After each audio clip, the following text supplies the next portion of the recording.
Magandang araw mga kaibigan. Bigyan natin ng reaction, opinion ngayon itong article ng Philippine Star. Title, Plunder Conspiracy Aid versus Bersamin Kin Pangandaman.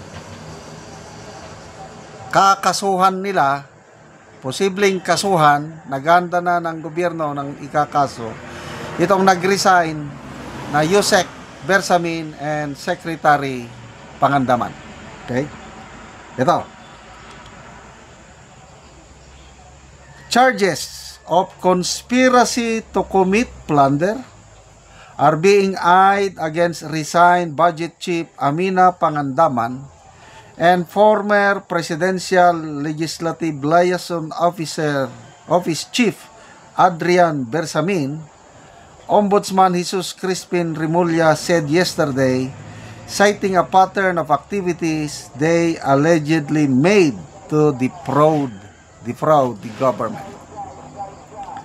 In an interview with Historicon on One News, Remulla disclosed that Bersamin, grandnephew, kamag-anak of resigned Executive Secretary Lucas Bersamin, had been on his radar for a long time, dating back to the Ombudsman stint as Chief of the Department of Justice. Ito ang payag ni Ombudsman Remulla.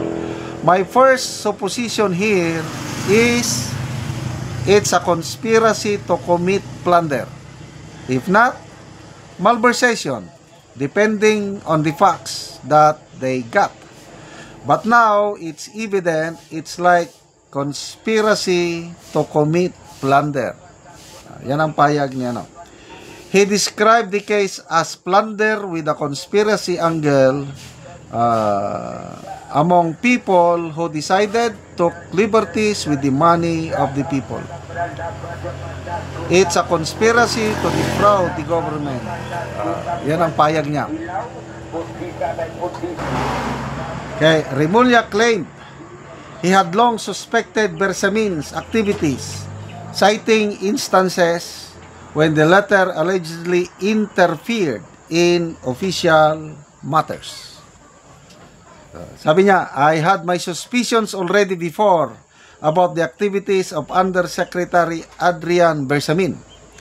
He was already in my radar for a long time. He recalled past disagreements with the Executive Secretary regarding the younger Bersamin's actions, particularly an incident involving appointments not sought by Remulla's office. But I knew already that if somebody is capable of doing it, it was this guy. Sabi niya, yung younger Bersamin. While Remulla clarified that the former Executive Secretary Lucas Bersamin had never been suspected of wrongdoing, he criticized the former Chief Justice for failing to rein in his grandson. I deemed it a bit of weakness on his part to allow somebody like Adrian to run around the place, and it was very disconcerting for me to see that, sabi niya. He also suggested that extensive decision-making power delegated to cabinet members might have exposed Pangandaman to temptations. It's tragic that I just got to learn about later on and about the involvement of Amina Pangandaman, and if I'm not surprised because there may be temptations on the side for them. The Ombudsman noted that statements from former Congressman Saldico and former Public Works Undersecretary Roberto Bernardo cemented his suspicion regarding a close relationship among Bersamin, Olaybarin, and Pangandaman. That stuck to my head that there may have been a close relationship between Adrian, Traigib, and Pangandaman, if I am correct in that supposition. In a statement after his resignation, Pangandaman said she remains steadfast in supporting the administration in a private capacity. Sabi niya, in the past 3.5 years, we worked with sincerity and determination to strengthen public institutions and ensure that every peso of the national budget works for the Filipino people. Yam mo diha. Pare-parehas lang mo. Every peso para sa tao, ninanakaw nyo lang pala.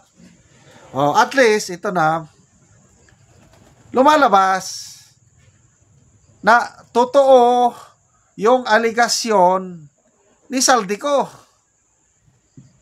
na may tumawag sa kanya, Secretary Pangandaman, insert ito, 100 billion.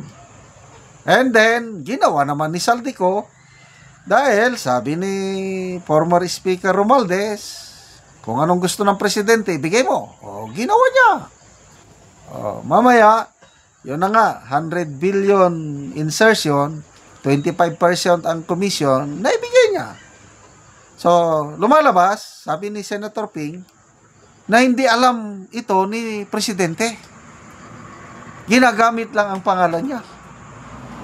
So, granting na totoo yun, anong kalam-alam ang presidente, ginagamit lang pangalan niya, ang gumagalaw itong mga kapalibot sa kanya. So ano, walang kasalanan ng presidente? Malinis siya? Ay, tumindi. Command responsibility. Dahil hindi niya ginagawa ang trabaho niya, mahina siya bilang leader.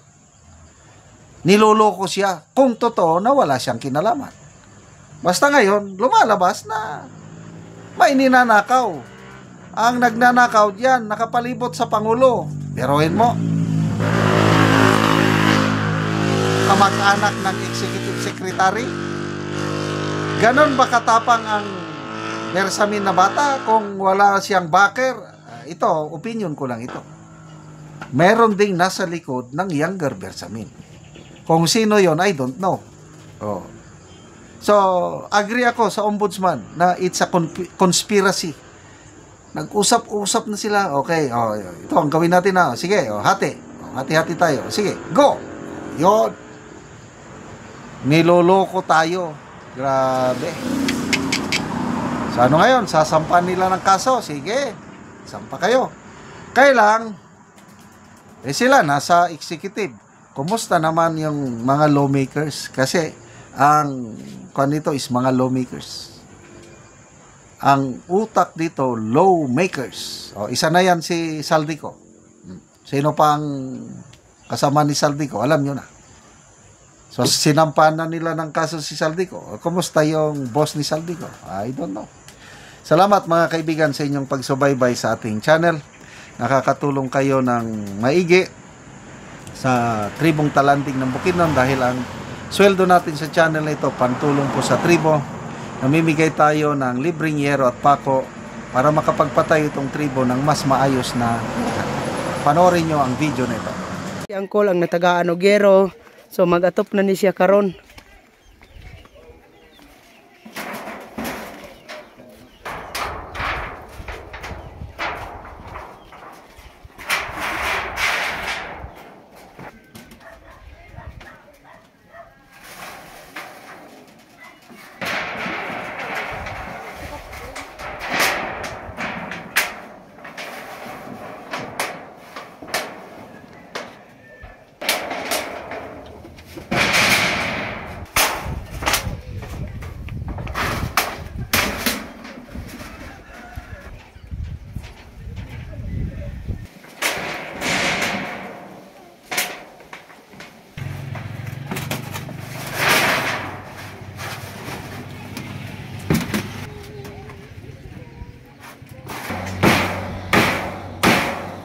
O karon managid si Angkol sa pag-atop sa iyang bagong balay.